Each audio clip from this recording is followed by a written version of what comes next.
Let's go. You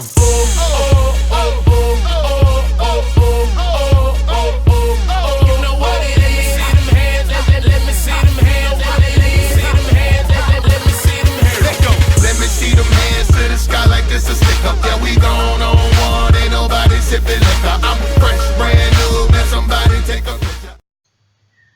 For those of you that don't know me very well, I am a very big music lover. Music is the way typically, not always, but typically that God gets my attention. And what happens is I find a song, I become addicted to said song, I listen to that song all week, typically on repeat, and then I move on to a different song. So She gets bored with the song she's in love with after a week, which is funny because sometimes it takes me a little bit to really get into the same song that she's really into, and as soon as I really get into it, she's on to the next thing and she's bored with that one.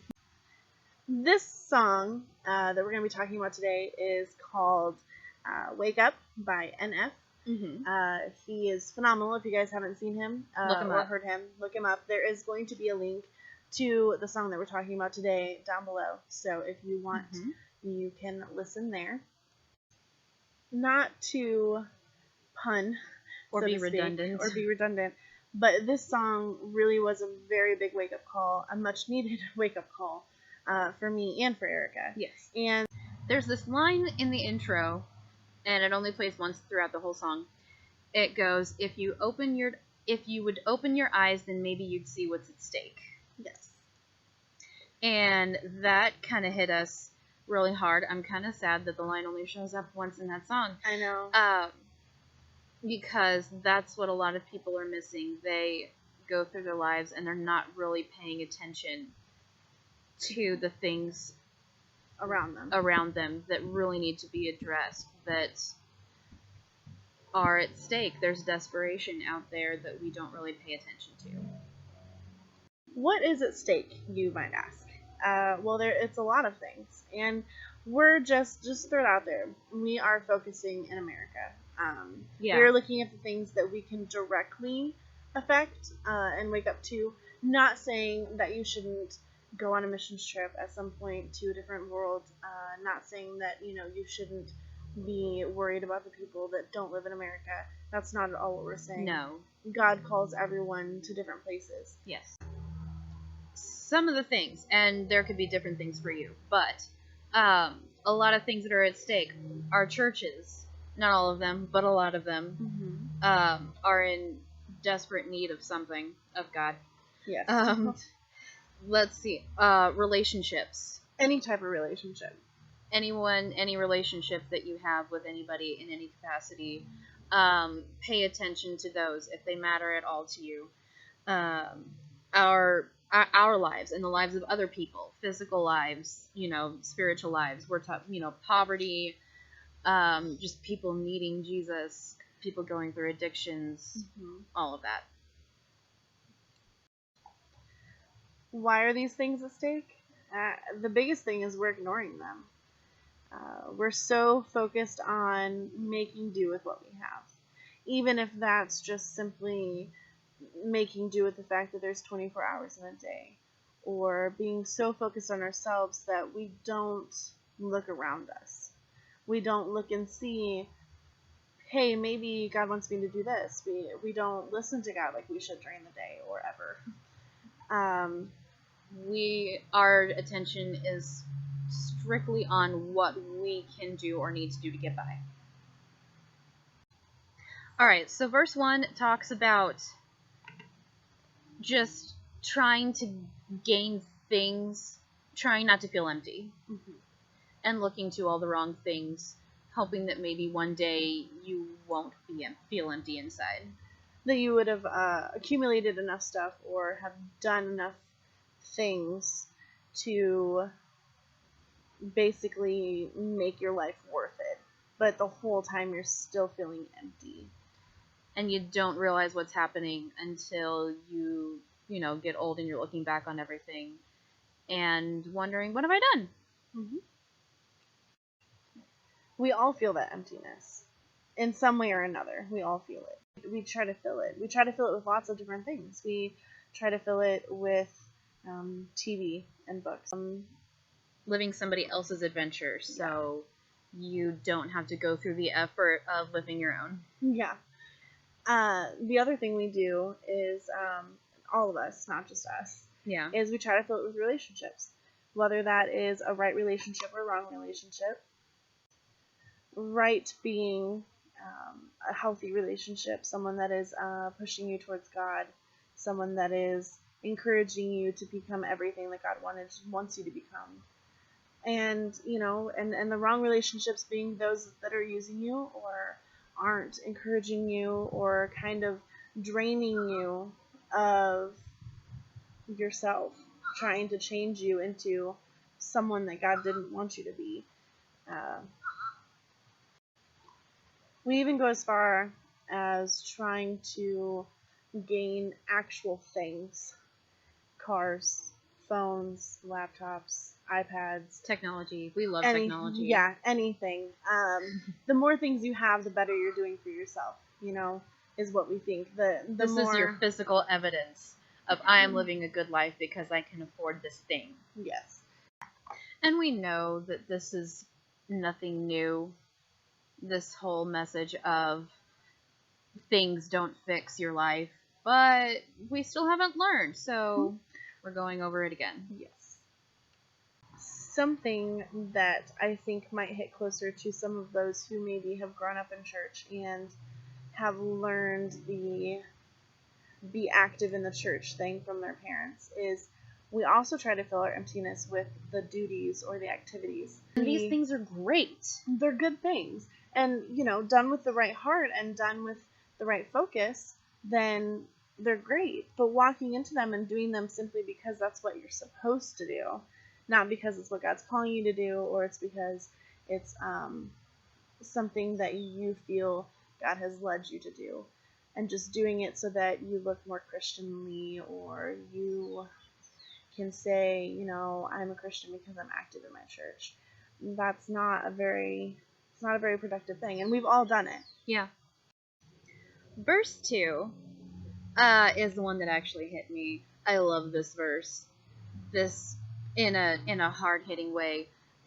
This verse is me. Yeah. This one talks about expecting that your life would be better, and no matter what you do, you feel like it's a mess and you're not doing it right. And so you feel bad about yourself. And then at the same time, you find moments where you're just like shaking your fist at God, going, look at what all these other people have. Why haven't you fixed my life? Even, thinking, God, why didn't you do this for me when you did it for them who might not, in my eyes, deserve it as much as I do? Which is so not healthy. No. I'm just going to throw that out there. I am not more deserving of anything than anybody else. Neither am I. I've felt that before. Like, that is a struggle that I have gone through and that I have to ask forgiveness for now and then. But yeah, the whole verse, everything in this has been me at some point in my life. And we do come to that point where we are, may I say, jealous or angry about the blessings that other people are receiving that we are not. Being a single female, getting close to the age of 30 or 30. I am 30. A lot of the time we see people, and I don't want to say it a lot of the time because I know I have come to that point where I realize there is a reason why I am single, and there is a reason why instead of focusing on a family or a relationship in general, God is having me focus on other things. The other things that God is wanting me to focus on right now is not limited to, but includes the Revive 5 as a ministry itself. Yes. Vlogging, which in itself is a process. And a commitment. It is. That we love. We're basically married to the vlog, which is 100% fine with me. And, working on myself, figuring out exactly what my purpose is, figuring out what God wants me to do now, focusing on the minute-to-minute purpose versus just the grand scheme purpose. there's a lot of things that he wants me to focus on. And instead of sitting and looking at other people and seeing them happy and married and with children or whatever, and seeing all the posts on Facebook, So many babies. all of the babies, all of the babies.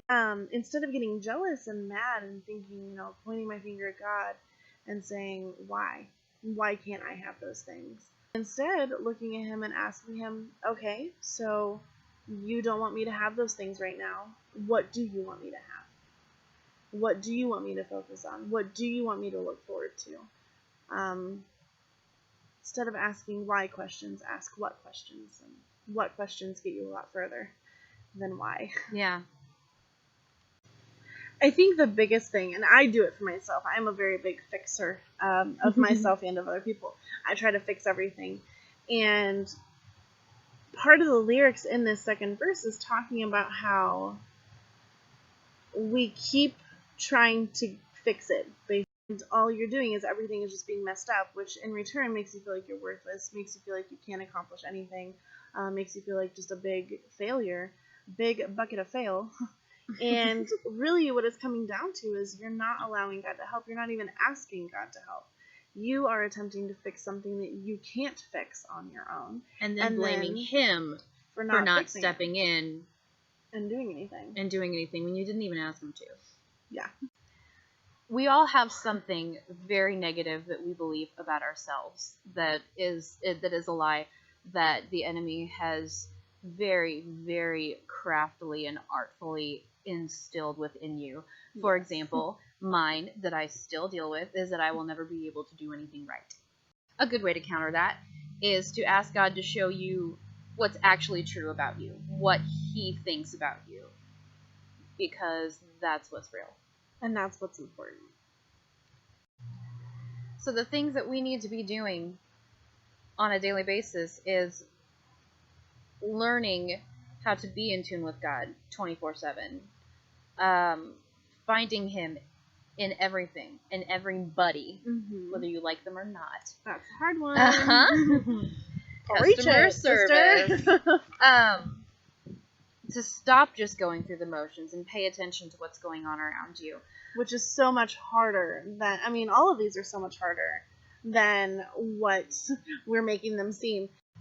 How? That is a big question. I know we're kind of throwing a bunch of Sunday school answers at you, and that's not the intention at all.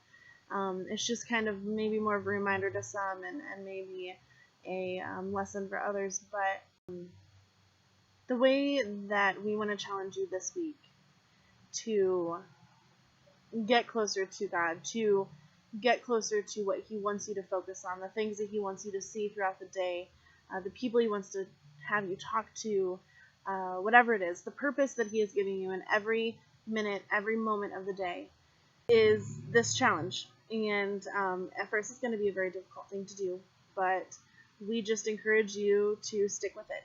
And even if you have to write it down, if you're more of a visual person, I am. Do that. Basically, make a point each week or each day to find God in 3 everyday things. Whatever it may be, something that every other day would just look like something normal. Yeah.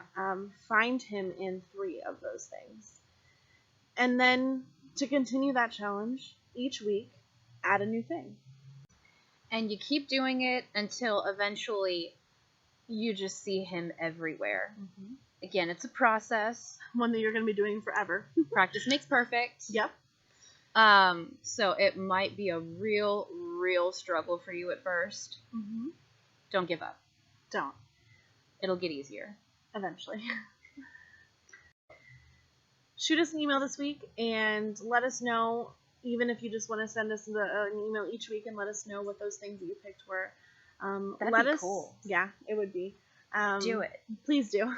Let us know how we can pray for you. We're already praying for those of you that are going to be watching these or whatnot. Help us have something more specific to pray for, even if it's just a name. We want to fight with you, and we want to be on your side. Yeah. So let us do that for you, and we will see you next week. Thanks for watching. Bye, guys.